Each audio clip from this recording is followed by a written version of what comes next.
जिंदगी जैसे पहेली, जैसे कि कोई सहेली।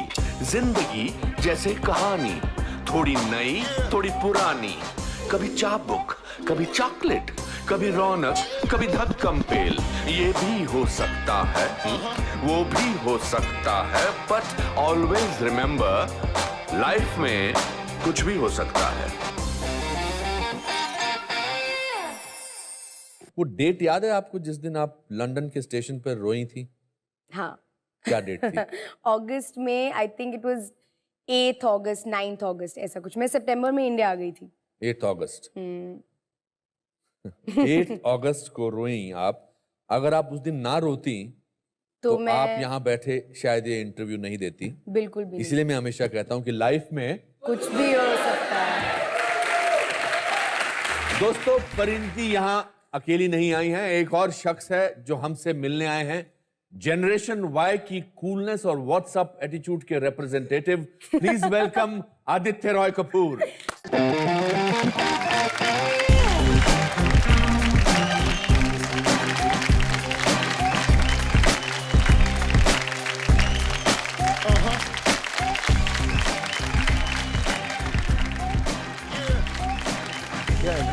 अच्छा था। जनरेशन क्या वाई व्हाट्सएप की रिप्रेजेंटेटिव? व्हाट्सएप अच्छा व्हाट्सएप तो बोलो। व्हाट्सएप। ये मैं परिणीति से बात कर रहा था आपके आने से पहले। परिणीति क्लास में फर्स्ट आती थी। अच्छा अच्छा। हाँ, मॉनिटर थी, हेड गर्ल थी। मुझे एक ऐसी फीलिंग हो रही है कि आप इसके बिल्कुल उल्टा है। डायलॉग्स हमेशा याद रहते हैं। डायलॉग पूरे स्क्रिप्ट के याद रहते हैं इनको। हमारे डायलॉग भी याद रहते हैं। मुझे तो अपने डायलॉग भी याद नहीं होते थे। करेक्ट। पर आप अपने बारे में खुद ही बताइए तो। देखिए sir, I was sportsman. Okay. मैं तो वो भी नहीं कह सकता।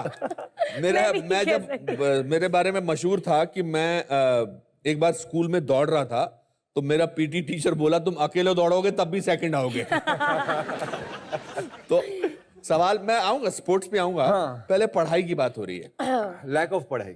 पढ़ाई ही नहीं करता था sir. I had a big problem. मैं थोड़ा पागल टाइप था। अच्छा। हाँ, I used to wake up at 4 in the morning, cartoon देखने के लिए I used to wake up. फिर 7 जब बजता था तो I used to act as if I was stomach ache. 7 बजे आपको पेट दर्द शुरू हो जाता था। एंड देन 9 बजे ठीक हो जाता। Then I would be running in my building. तो I used to bunk school. बहुत ही प्रॉब्लम था। अच्छा। एग्जाम के पहले मैं। और आपके दोनों भाई अच्छे थे पढ़ाई में? हाँ, तो सिद्धार्थ हेड बॉय, हाँ। कुणाल प्रीफेक्ट। अच्छा। और मैं फेलियर। No, but सच्ची I honestly sir, I repeated my 6th standard. तो I repeated it. टेरिबल। अच्छा। I was very bad in studies. Repeated मतलब फेल हो गए थे? फेल हो गए थे सर, तो रिपीट करना पड़ा वही स्कूल में। तो आपके पेरेंट्स क्या चाहते थे, आप क्या बने? एक्चुअली मतलब बस पास हो जाए वो ही खुश थे। और आप सुना बहुत ही खतरनाक किस्म के शरारती बच्चे भी थे। हाँ सर।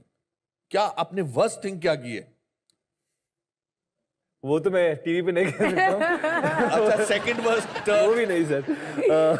चलो, जो टीवी पे कह सकते हैं वो बता दीजिए। आपने एक बार सुना अपनी बीमारी का भी कुछ एक्टिंग की थी? पोलियो का एक्टिंग किया था। इन्होंने पोलियो का एक्टिंग किया था कि मेरी टांगे नहीं चल रही हैं। With all due respect to people who have polio, but शरारती होने की बात चल रही है। 3rd standard। 3rd standard। हाँ, तो फिर I was in hospital for 1 month। और आपने 1 महीने तक एक्टिंग की? तो मतलब 2 दिन एक्टिंग करने के बाद मुझे पता चला कि ये बहुत अभी सीरियस मामला बन गया है। अच्छा। एंड डॉक्टर्स खड़े हैं, my mom, my dad, everyone is around me and I was a small boy thinking अब क्या करूं। तो अभी तो करना ही पड़ेगा। तो मैं पूरे कैरेक्टर में घुस गया सर। फिर आपने घर में कब बताया कि मैंने एक्टिंग की थी इसकी? कभी नहीं बताया, अभी 10 साल बाद बताया मैंने। 10 साल बाद बताया? हाँ, I don't think my dad still knows. अब उनको पता चल जाएगा, खुलासा हो चुका है। Thank you sir. हैं? अब पता चल जाएगा उनको। पता चल जाएगा आपको। आपका ये इस दौरान 9th standard, 8th standard, 10th समय जिंदगी में मक्सद क्या था? कुछ नहीं, एंजॉय जो हो रहा है होने जो दो। हो रहा है, नो प्लानिंग। क्या बात है, भगवान ने वाकई आप पर कृपा की है। फिर मैं जेवियर्स गया। जेवियर्स गया। First year again I did not do well.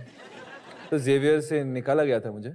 अच्छा। हाँ, इनकी तो फहरिस्त बड़ी लंबी है, मुझे क्या क्या मेरे साथ ज्यादा हुआ। achieve किया हुआ है। Yeah. मतलब ये दोनों कंट्रास्ट में मुझे ऐसे लोग मिले हैं जिनकी लिस्ट जो है वो इधर से इधर जा रही है, आपकी इधर से इधर आ रही है।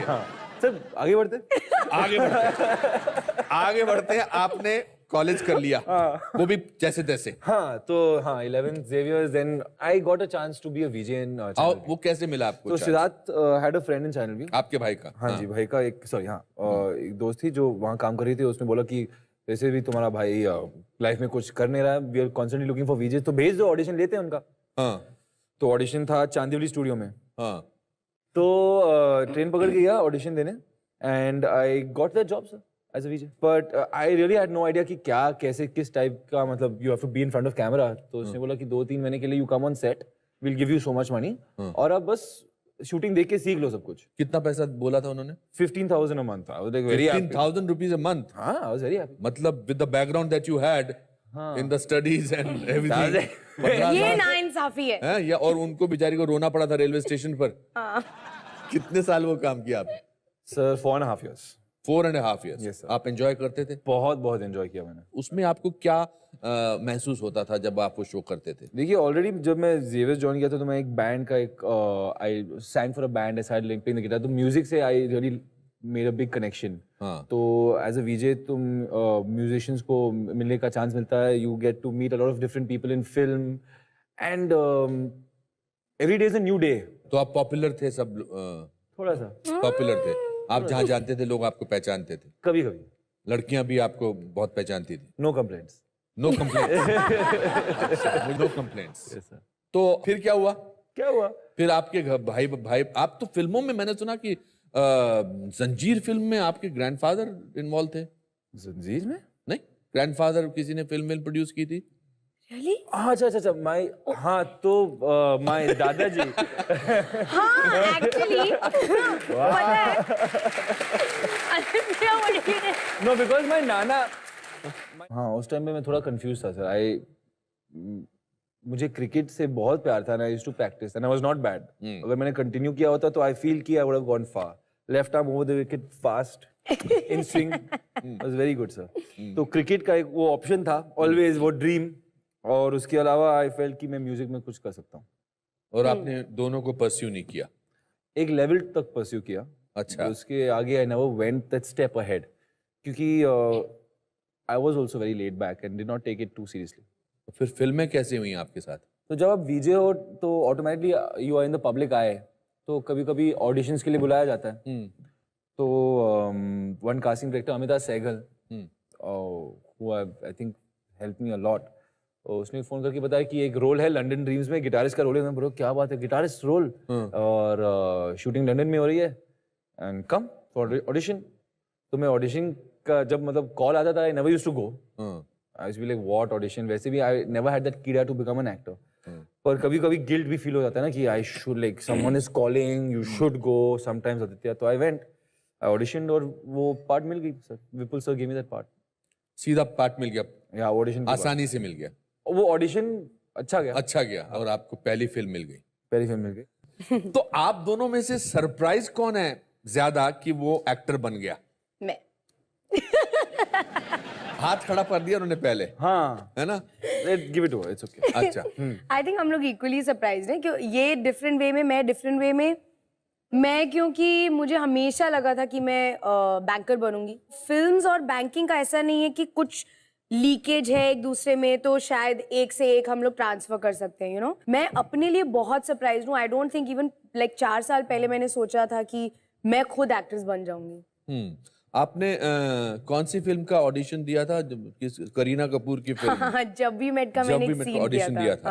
हाँ। और फिर आपको 13 से ज्यादा बेस्ट न्यू कमर के अवार्ड मिले थे फॉर रिकी बहल। रिकी बहल। हाँ, वो अच्छा हो गया था। लाइफ चेंज हो गई ओवरनाइट? एक्चुअली जब मैंने वो ऑडिशन किया था तो मुझे पता भी नहीं था कि वो मेरा ऑडिशन था। मुझे लगा था कि मनीष शर्मा जो मेरे बहुत क्लोज फ्रेंड है, मुझे लगा कि दोस्ती में मनीष ने मुझे बोला था कि आप शानू के पास जाओ, जो कास्टिंग डायरेक्टर हैं यश राज की। शानू ने मुझे कहा कि ये एक सीन है, इसको याद करो और ऐसे कर दो और मैं तुम्हें कैमरा पे शूट करूंगी। मुझे नहीं पता था कि मैं यशराज फिल्म्स के लिए, आदि के लिए कोई ऑडिशन कर रही थी और वो मैंने कर दिया। 2 महीने के बाद जब मैंने रिजाइन किया यशराज से, क्योंकि मुझे एक्टिंग स्कूल ज्वाइन करना था, मुझे वेट लूज करना था, उस टाइम जब मैंने रिजाइन कर लिया तो मनीष ने और आदि ने मुझे बुलाया और उन्होंने बोला कि वो एक्चुअली तुम्हारा ऑडिशन था एंड आपको रिकी बेल दे रहे हैं। तो क्या नाम है इस शो का? कुछ भी हो सकता है सर, कुछ भी मैं हो तो सकता बोल है। रही हूँ, कुछ भी हो सकता है। और आपने ऐश्वर्या राय के साथ 2 फिल्में की, यस सर, एक्शन रिप्ले और Guzaarish. But you were not doing the lead roles, नहीं, सपोर्टिंग का। सपोर्टिंग रोल, एंड आप खुश थे इस बात से? मैं तो बहुत ही खुश था। अच्छा, क्योंकि अभी जब भी मैं- आपकी जिंदगी का कोई मकसद नहीं मिला था आपको? नहीं, क्योंकि मैं लंदन ड्रीम्स में इस एटीट्यूड से घुस गया था कि I wanted to just go and see कि how is it, what is acting. हाँ। और वो फिल्म खत्म होने के बाद मुझे लगा कि आई लाइक इट। और I like it. see, because everyone wants to do something doesn't mean you have to die to do it, right? हाँ। क्या एस्पेक्ट आपको अच्छा लग रहा था? I think the job itself, sir, वो मुझे बहुत ही इंटरेस्टिंग लगा, क्योंकि as a VJ you are being yourself. पर जब तुम एक्टिंग कर रहे हो तो you have the leeway and the license to be someone else. तो वो मैं नहीं कर रहा हूँ, that's someone else. And I can be anything I want. ये अच्छा, You know? अच्छा थ्योरी, अच्छी थ्योरी है। फिर 4 साल तक आप इस दौर में गुजरे कि आप सेकंड लीड कर रहे थे वगैरह, हाँ, और आपको मिली फिर आशिकी 2। कैसे? बट उससे पहले आफ्टर यू डिड रिकी बहल, फिर उसके बाद आपने 3 फिल्मों का कॉन्ट्रैक्ट साइन किया यशराज फिल्म के साथ, और आपने इश्कज़ादे फिल्म में काम किया। जी जी जी, जिसने आई थिंक मेरी लाइफ काफी चेंज कर दी। एक्चुअली मेरा स्ट्रगल जो था वो रिकी बेल के बाद शुरू हुआ, क्योंकि आदि ने मुझे कहा कि मुझे पता है तुम एक्टिंग थोड़ी कर लोगी, लेकिन मुझे नहीं पता कि तुम हीरोइन बन सकती हो कि नहीं, तो वो तुम्हें मुझे प्रूव करना पड़ेगा। तो एक्चुअली 2.5-3 महीने के ऑडिशंस के बाद, टेस्ट के बाद, लुक टेस्ट के बाद, फोटोशूट्स के बाद, एक्टिंग So वैक्टिंग, much, huh? हाँ बहुत, एंड अपनी बॉडी को ट्रांसफॉर्म करना उस टाइम पे, क्योंकि मैं इससे भी ज्यादा मोटी थी। और ये हमारे डायरेक्टर हबीब फैजल साहब कर रहे थे। हबीब सर कर रहे थे, हबीब सर। करेक्ट। तो वो उस लेवल की, आप समझ रहे होंगे, ट्रेनिंग थी। लेकिन मुझे somehow पता नहीं क्यों अंदर से मुझे गट फीलिंग होती थी कि अगर इश्कज़ादे अगर सही गई तो मेरी लाइफ थोड़ी बन सकती है, एंड टचवुड वही हुआ, मतलब वो फिल्म वर्क कर गई। आपको आशिकी आसानी से मिल गई थी? एक्चुअली आसानी से मिल गई थी, पर क्या हुआ कि गुजारिश रिलीज होने के बाद, एक्शन रिप्ले गुजारिश दोनों एक ही महीने में रिलीज हो गई, and they both didn't do great. And जो हुआ उसके बाद कि मेरे मन में एक आइडिया था कि I will be offered certain kinds of roles, maybe lead roles, और वो हुआ, but not the kind of things कि आई वांटेड टू डू। तो 1-1.5 साल के लिए आई वाज डूइंग नथिंग। पर लोग आ रहे थे आपके पास रोल आ रहे लेके? थे। पर ऐसा कुछ नहीं था कि जो आपको पसंद आए? नहीं। और फिर सिद्धार्थ और कुणाल, जो मेरे दोनों बड़े भाई हैं, they used to tell me कि यार आदित्य, आप कुछ कर लो अभी, you know, do something, you know, you have to move. तो luckily this happened, Aashiqui happened, Mohit called me और he offered me the role, so it happened.